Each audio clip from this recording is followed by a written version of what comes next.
daai vervloekte houtkruis vir ons te kom sterf het nie. Ons loof U en ons prys U vandag daarvoor dat ons net in die teenwoordigheid kan inkom, dat ons U naam kan groot maak en dat ons kan weet deur daai kruisdood wat U gesterf het, en daar oorwinning vir ons sondes gekom.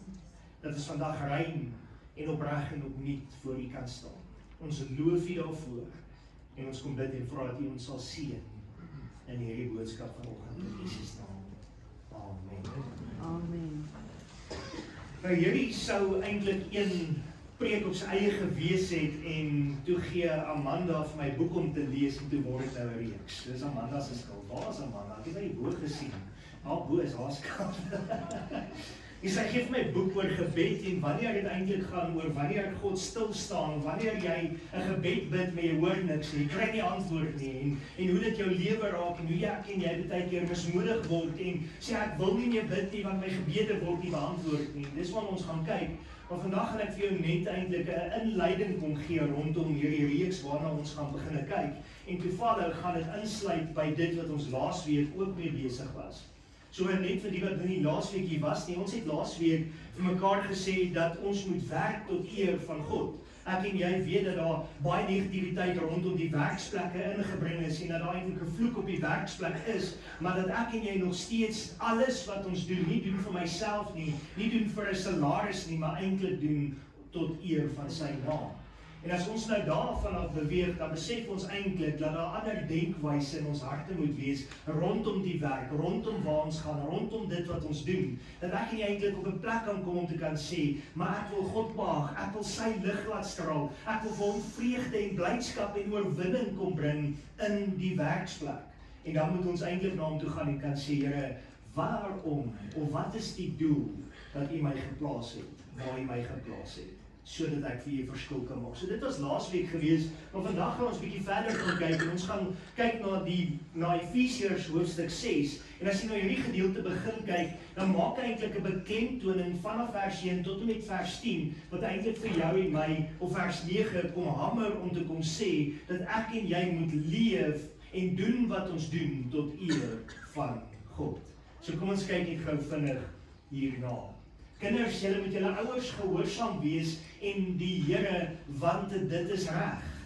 Nou hier is al klaar ding wat kinders vandag 'n geweldige stryd het, want kinders sal opstaan en sê, maar pa weet nie wat pa van praat nie, pa verstaan nie waar ek is nie, en al daai tipe dinge. Dit klink bekend, ek sien sommer vir jou kyk na al die kant. Dis wat ek hier moet deurgaan in ons harte, nie? Ons kinders verstaan nie altyd nie, maar luister mooi in vers 2. Eer jou vader en jou moeder, dit is die eerste gebod met 'n belofte, sodat dit met jou goed mag gaan en jy lank mag lewe op hierdie aarde. So eintlik is daar vir die kind eintlik 'n geweldige besonderse belofte wat die Here kom gee, in die sin wat hy vir hom sê, jy moet jou vader en moeder eer, jy moet hulle gehoorsaam wees en jy sal geseënd wees. Maar dis die groot ding wat ons baie keer vergeet. Kinders wil die seëninge hê, maar hulle wil nie die verantwoordelikheid nakom nie. Maar tog sê God vir ons in sy woord, eer jou vader, wees hulle gehoorsaam. En dit bly nie net daar nie. Hy gaan aan die vaders toe en sê, en moenie julle kinders vertoorn nie, maar voed hulle op in die dig en die vermaaning van die Here. Nou daai een is my altyd 'n moeilike een, want ek love dit om my kinders te terg. En dan sal hy hierdie versie oppop in my kop en sê, Daniel, hou op om vir Josh te terg. Daniel, hou op om vir Andries te terg. Maar tog geniet ons dit so baie. Maar hier kom ons eintlik in 'n standpunt wat die Here vir ons kom maak om te sê, kinders, jy's jou ouers gehoorsaam omdat jy God wil eer. Ouers, jy voed en tigtig jou kinders op en jy laat hulle groei, want jy moet God behaag. Met ander woorde, ouerskap tot eer van God. Vers 5. Hier kom hy met diensknegte en dit het te doen met die werk. Wees gehoorsaam aan julle Here na die vlees met vrees en bewering en opregtheid van julle hart soos aan Christus. Met ander woorde, ek dien nie hierdie man vir wie ek werk omdat ek net hom wil dien nie. Ek doen dit asof ek dit vir God doen. En dis die gesindheid wat daar moet wees. Nie met oordien soos mensebeheerders nie, maar soos diensknegte van Christus wat die wil van God van harte doen. Met ander woorde, alles wat ek doen ek van harte vir God. En dis die gesindheid wat daar moet wees.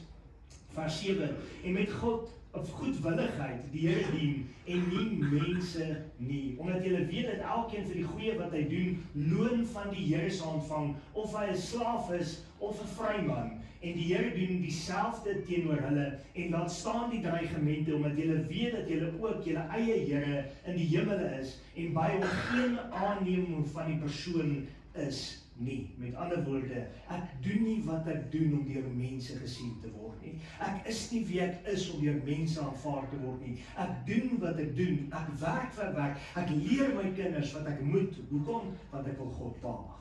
So alles wat ek in die lewe doen, moet ons doen tot eer van God. En dit is iets wat nie altyd maklik is nie. Om 'n kind groot te maak, hulle noem daar 'n stadium tienerfase, dan wil jy jou kind vir die Here met liefde teruggee. Met liefde stuur, want jy sê, Here, hierdie kind maak my klaar. Daar's tye wat jy dalk in 'n huwelik is en dan wat jy vir die Here sê, ag Here, ek wens ek kan hierdie vrou vir my net teruggee vir hierdie man of pa van haar, of net ontslaa raak. Baie keer dan hoor ek mense sê, weet jy wat, ek gaan vanmiddag my huweliksbevestiging video kyk en dan gaan ek daar op die bank sit en skree, moenie. Hoekom nie? Want dit is moeilik om God te behaag. Dit is moeilik om die hele tyd te sê, ek het 'n commitment gemaak om lief te wees vir hierdie persoon, maar ek raak kwaad vir hierdie persoon, ek raak frustreerd met hierdie persoon, ek raak frustreerd met hierdie kinders, ek raak frustreerd met die pyn en die ellende wat saam met die werksplek gaan, en dan raak dit 'n plek wat ek sê, ek sukkel om God te behaag, ek sukkel om te sê alles is okay, want ek is ook mens. Maar een van die groot redes wat ek hier vandag moet besef is, dat die Here vir jou en my jy sê, as jy op 'n plek kom in jou lewe, wat jy God wil behaag, en alles wat jy doen, moet jy juis waaksaam wees. Hoekom? Want die aanslag gaan kom. As jy nie God dien nie, dan lê die vyand op jou voordeur se stoep en hy sê, ek love jou, en hy bless jou, en alles gaan great, want hy het niks probleem met jou lewe nie. Maar die oomblik wat jy opstaan en sê, ek wil Jesus dien, verklaar jy oorlog met die vyand. En dan lê hy nie meer die tent op jou voordeur se stoep nie. Hy gaan enigiets doen in sy vermoë om jou te steel, om jou te verwoes, om skade te kom maak in jou lewe, om jou geloof te laat knak. En dan gaan hy juis kom hamer op goed soos 'n gebed wat nie beantwoord is nie. 'n seer wat nie heel gemaak is nie. En dis juis in daai tye wat ek en jy waaksaam moet wees. So hier sê hy vir ons, whatever role we play, we do it as to Christ. Wat jy ook al doen, doen jy vir Christus. Nou om waaksaamheid so 'n bietjie te kan verduidelik, sal nie vir my beter beskrywing as 'n meerkat nie.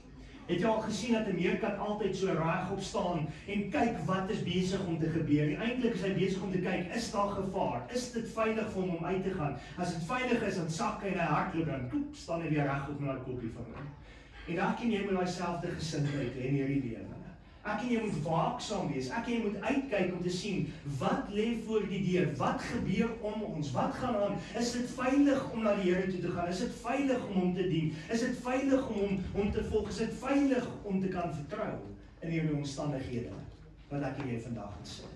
En baie van ons kan sê, weet jy wat, ek het seer gekry, ek sukkel met daai. Of weet jy wat, ek het nie meer vrymoedigheid om tot God te nader nie, want dit is te moeilik. En dit is verstaanbaar. En ek hoop dat jy in hierdie reeks bietjie meer vrymoedigheid gaan kry.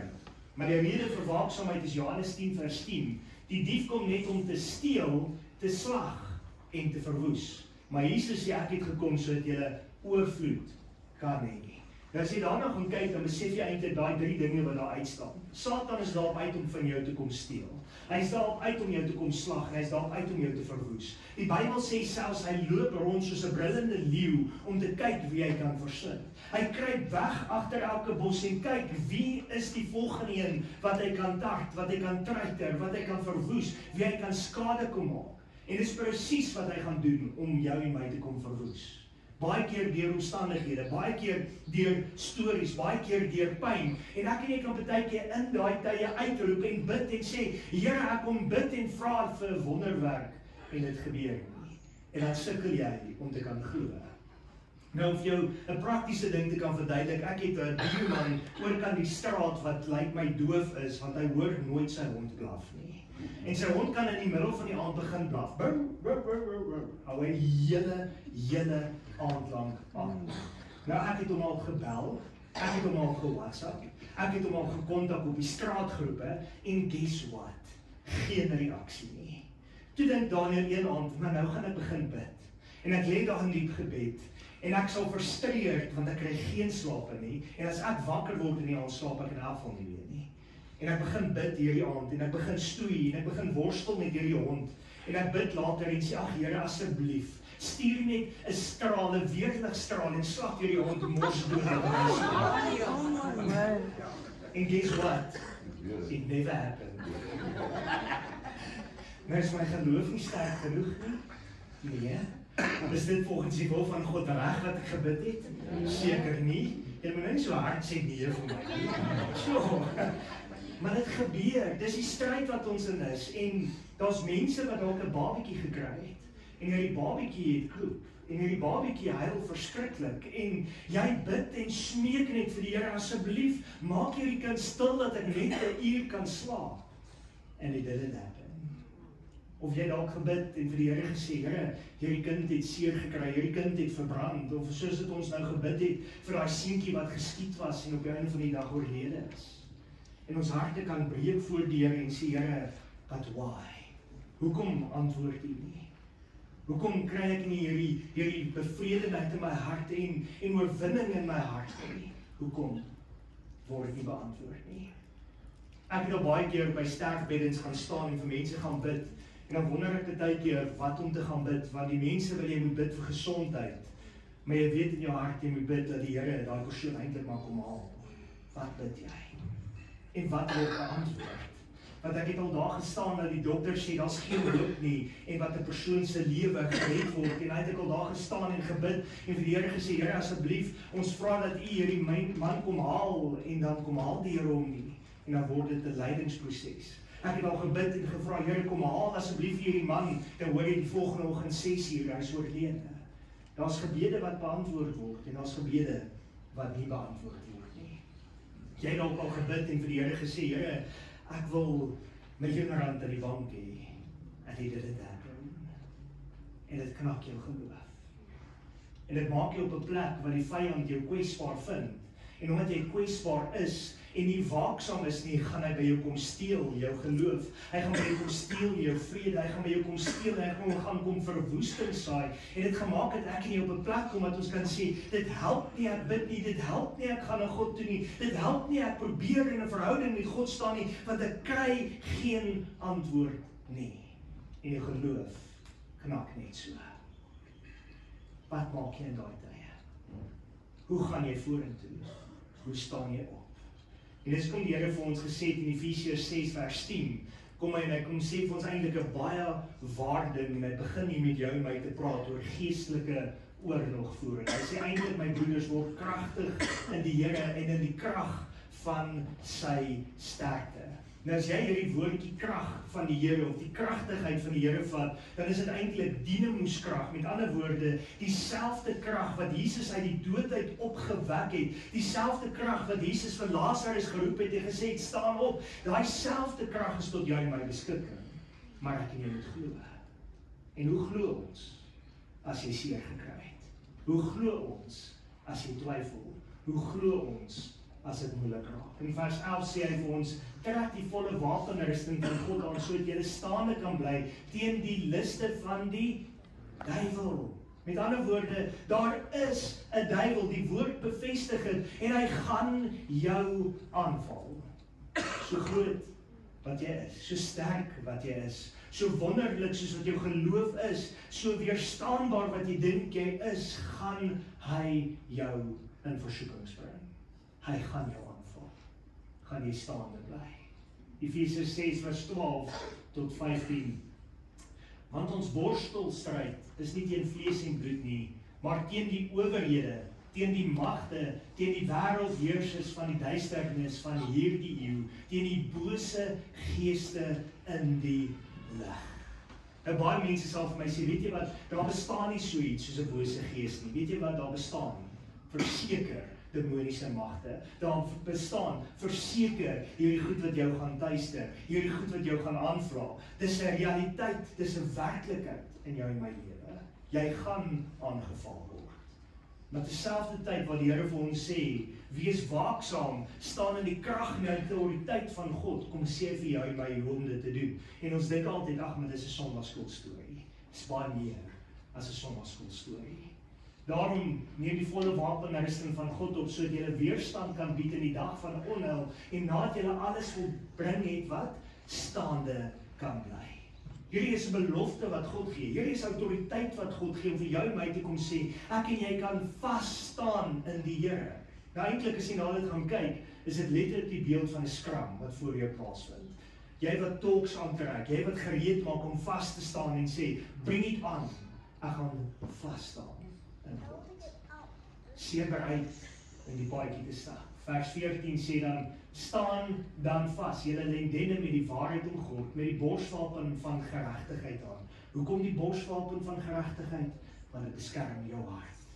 Ek en jy het nodig om ons hart te beskerm. In die een plek waar die vyand die grootste wil aanval in die kind van God se lewe, is die hart. Want die hart is die oorsprong van die lewe. Die hart is die oorsprong van die geloof. Die hart is die oorsprong van God wat met jou kom praat. En as hy jou laat twyfel in die hart, wat gebeur? Ek twyfel in God se bestaan. En ek val. Daarom trek die borswapen van geregtigheid aan. En dan skoene aan julle voete, die bereidheid van die evangelie van vrede. As jy eintlik gaan kyk na dit, is die Romeinse, is 'n uniform, of die Romeinse wagte, of die soldate se klere wat hulle aangetrek het. En as jy na hulle skoene sou kyk, sou jy sien, daar was 'n spyker deur die sool gekap. Hoekom? Sodat hy sy voete kan vasdruk in die grond en kan sê, ek gaan vas staan. Wat's dit anders as 'n skram om gereed te maak? Vers 16. Behalwe dit alles neem die skild van die geloof op, waarmee julle die vurige pyle van die bose sal kan uitblus.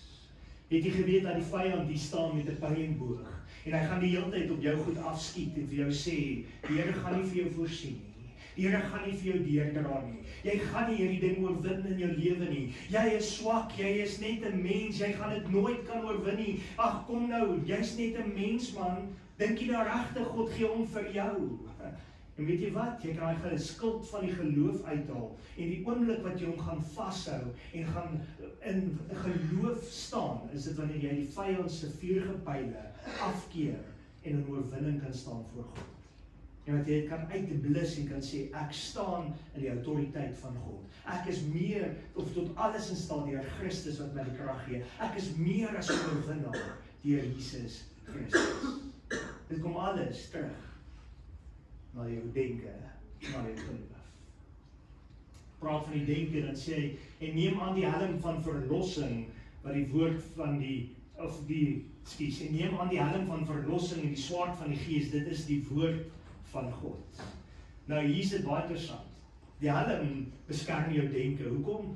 Want jou denke is een van die grootste probleme. So, as a man thinketh in his heart, so is he. Dis wat die woord vir ons sê in Spreuke. As ek die hele tyd verkeerd gaan dink, gaan ons later geen hoop hê nie. Daarom moet jy jou denke beskerm. En dan kom hy verder en sê, hoe beskerm jy dit? Die swaard van die geloof, of die swaard van die Gees. Die woord van God wat jy moet inneem elke dag van jou lewe. Maar wat doen ons? Ons ken net die woord as die pop op die veld gestruik het. Nie waar nie? As daar moeilikheid is, dan wil ek Bybel toe hardloop. Maar oor die algemeen spandeer ek nie tyd met die woord van God nie. Hoekom gaan die volk teen gronde? As gevolg van 'n gebrek aan kennis aan die woord van God. As kind van God het jy die woord nodig. Het jy die woord nodig. Dis die swaard van die Gees. Dis die woord van God. Hier is die hele wapenrusting vir jou en ek kan hierdie prentjie vir julle aanstuur. Hy som dit eintlik maar net op. Maar hy gee vir jou beskerming vir jou hart. Hy gee vir jou beskerming vir jou brein, vir jou denke. Hy gee vir jou beskerming wat die skild van die geloof is. Hy gee vir jou die beld van die waarheid. Hy gee vir jou die swaard. Hy gee vir jou die skoene van die bereidheid van die evangelie. Hy gee vir jou alles. Maar daar's een dingetjie wat ons baie keer uitlaat uit hierdie wapenrusting uit. En dis vers 18 wat praat van gebed. Maar voor ons daar kom, kyk ek gou 2 Korintiërs 10 vers 3 tot 6. Want terwyl ons in die vlees wandel, voer ons die stryd nie volgens die vlees nie, want die wapens van ons stryd is nie vleeslik nie, maar is kragtig deur God om vestings neer te werp. Luister mooi wat sê hy hier. hierdie stryd wat ek en jy het, hierdie oorlog wat ons het, die wapenrusting wat ons het, alles wat die Here vir ons gegee het, is daar genoeg van om ons te bemagtig om die wapens of om hierdie vestings van die duiwel neer te werk en volkome oorwinning te kan kry in ons lewe. Soos 'n uitdaging wat die Here vir jou en my kom stel, om te sê, leef anders. Vers 5, terwyl ons planne verbreek en elke skans wat opgewerk word, teen die kennis van God en elke gedagte gevange neem, om dit tot gehoorsaamheid aan Christus. Elke gedagte gevange neem. Hierdie is eintlik 'n herhaling van Efesiërs wat hy vir jou sê. Jy gaan aangeval word, jy gaan beroof word, hy gaan dalk kom om vir jou te kom steel, en wat doen hy? Waar steel hy? Jou hart, jou denke, jou geloof, jou vertroue in God. Wees waaksaam. Wees waaksaam. En ons gereed daarom om elke ongehoorsaamheid te straf, wanneer julle gehoorsaamheid volkome is. Jy moet op 'n plek kom dat jy kan sê, Here, okay, ek het in ongehoorsaamheid gewandel. Here, ek het toegelaat dat ek ongeloof het. Ek het toegelaat dat ek fout maak. En dit het sonde voortgebring. En ek het dit gaan regstel voor God. Efesiërs 6 vers 18, en hier is iets wat ons mis. Nadat jy die wapenrusting aangetrek het, sê hy vir jou, terwyl jy met alle gebed en met smeek, by elke geleentheid bid in die Gees, en juist daartoe waak met volharding en met smeeking vir al die heiliges. Maar wat doen ons? Ons bid vir me, myself, my shadow, my reflection and I. En dis genoeg. En ons vergeet van tree in vir al die heiliges. Tree in vir almal wat gebed nodig het. En eintlik as jy daar gaan kyk, nee, kyk mooi. Daar's 'n tou en ons dink dis gebed, maar eintlik is gebed daai een klein fyn stukkie wat alles bymekaar hou van die wapenrusting van God. En dis hoekom dit so belangrik is dat ek en jy op 'n plek moet kan kom en kan sê, ek sal aanhou bid. Wys net gou daai hierdie gebed. Lord, I know that so many people I care about feel like their lives are hanging by a thread. I pray you show yourself to them today. You always come through. You're our provider, healer, savior, and friend. I'm praying they cling to you alone for security, love, and every good thing. Voel jy dalk dat jou lewe aan 'n klein stukkie lyn vashou? Baie van ons gaan sê ja. Baie van ons gaan sê, dis presies waar ek myself te vind het. Dis presies waar my omstandighede is. Dis juist hoekom jy dan moet bid. Dis juist hoekom jy nie moet opgee nie. Dis juist hoekom jy moet sê, al het die Here nie daai gebed beantwoord nie, al blaf daai hond nog steeds elke aand, gaan ek nog steeds bly vertrou. Hoekom? Want God is getrou. God is getrou. Ek moet net uithou en aanhou. Hoe bly jy glo, bid en vertrou, as jou gebede nie verhoor word nie? Ek het nou baie daaraan gedink, as ek 'n kind in dood moet afstaan en ek het gebid dat daai kind moet veilig wees, ek weet nie wat sal opstaan nie. Ek weet nie hoe ek dit sal regkry om aan te gaan nie.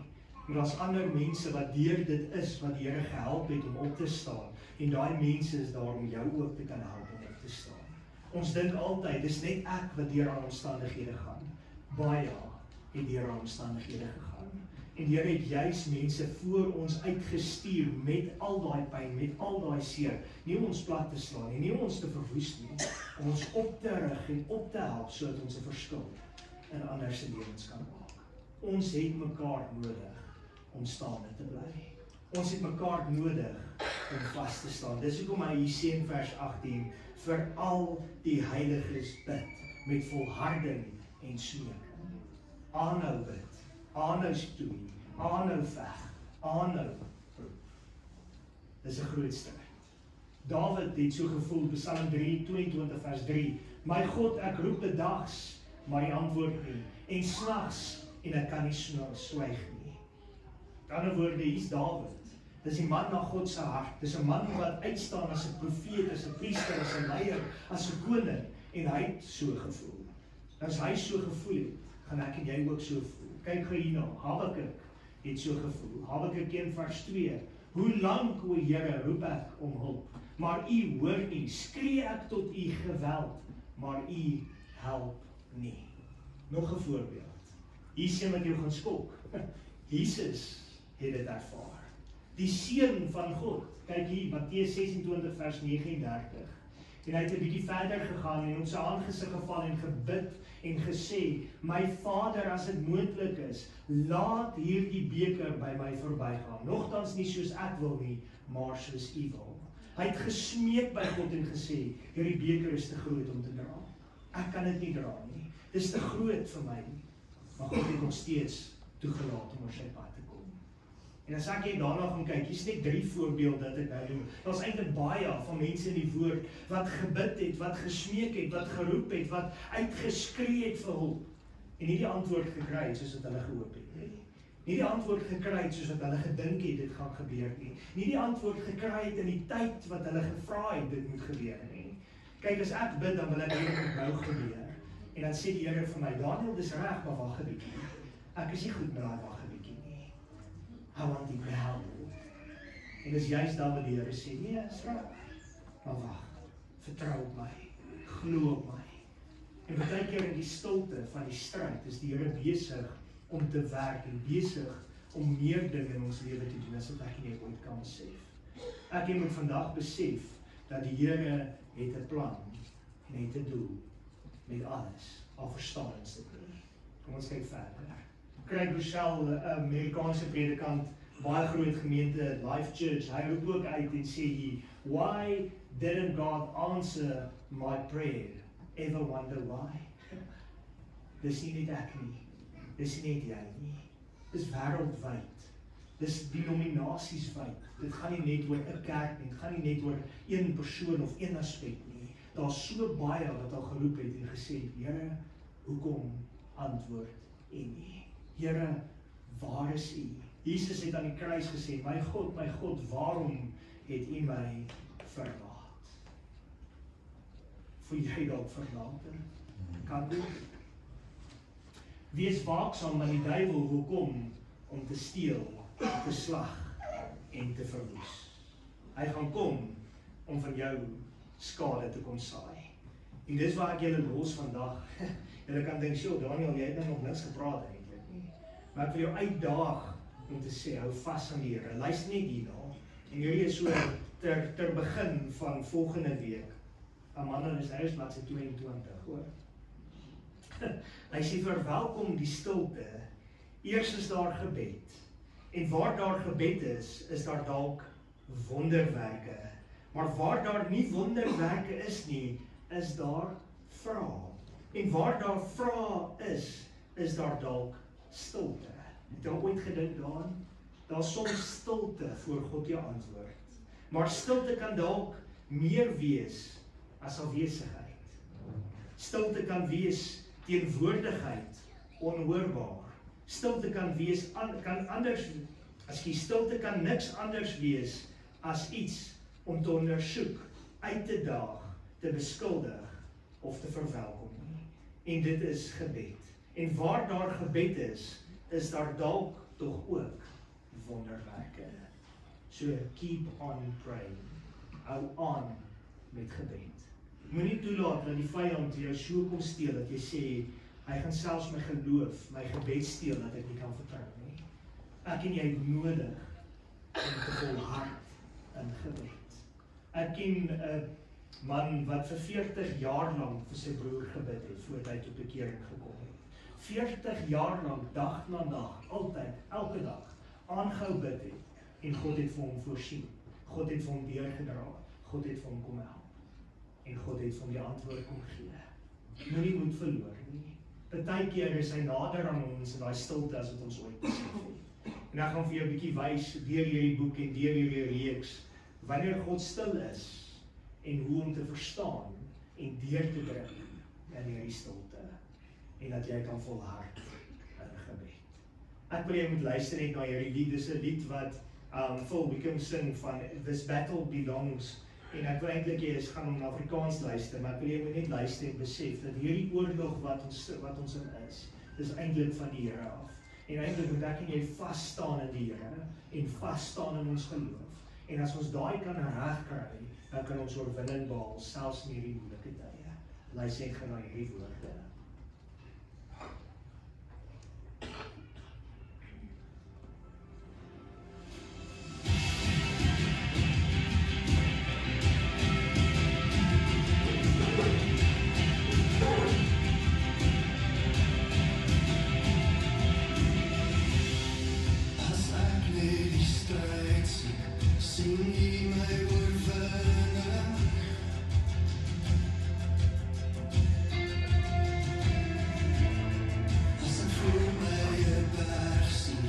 sien u berge skuif.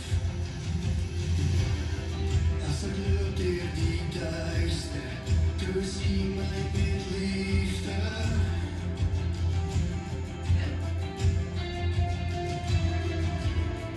Daar's niks om te vrees nie, want u is saam met my.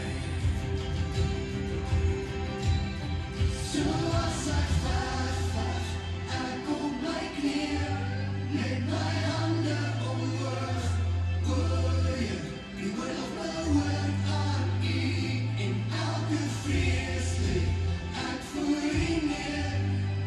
Ek sing weer die nag, Heer, u word op my woord aan u.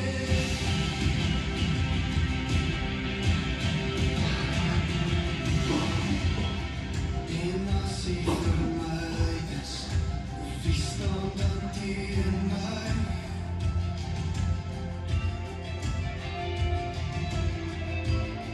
O Jesus, daar is niks onmoontlik vir u.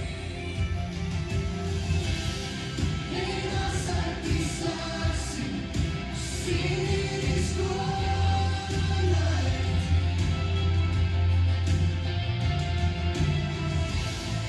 En as ek die kruis sien, sien u die leefgraaf.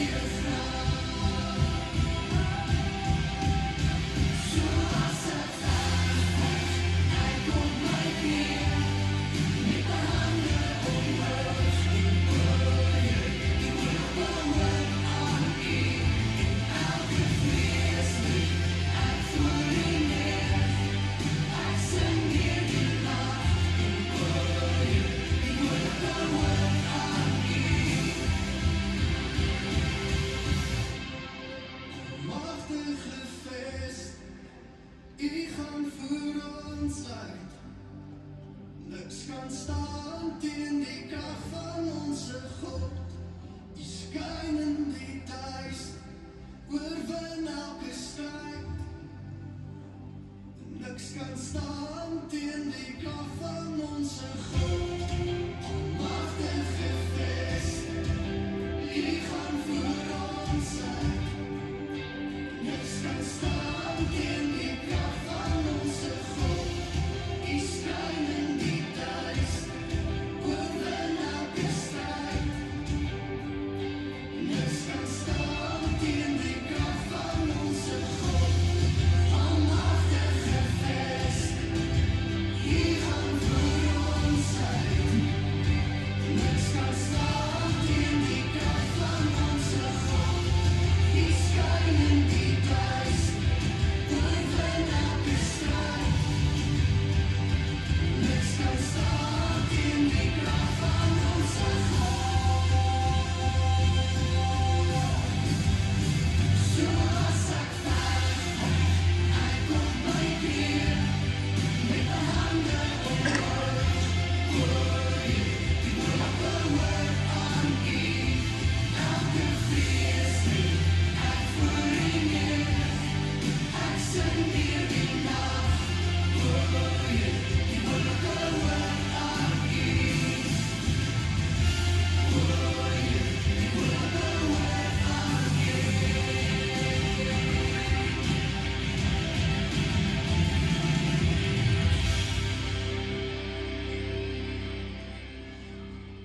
Kom ons sluit die oë. Here, dankie dat ons vandag kan besef dat die oorlog behoort aan U. As ons veg, dan veg ons op ons knieë.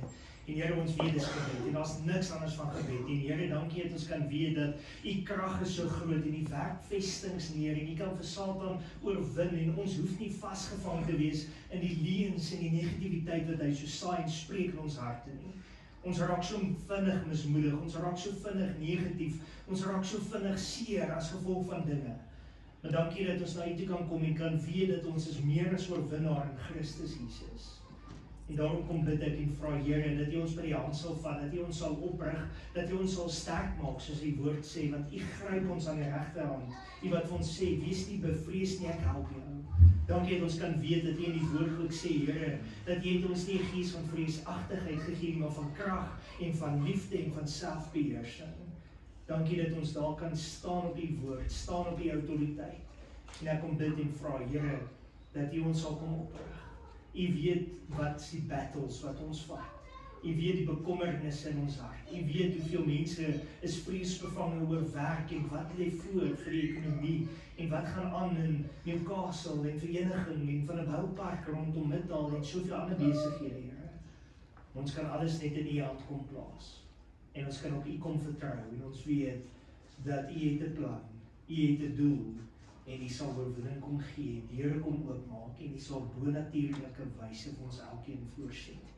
Ons loof U daarvoor en ons weet, Here, op ons knieë gaan ons veg en op ons knieë sal ons wen. En ons loof U daarvoor. In Jesus naam. Amen. Dankie. Dankie die liefde van God.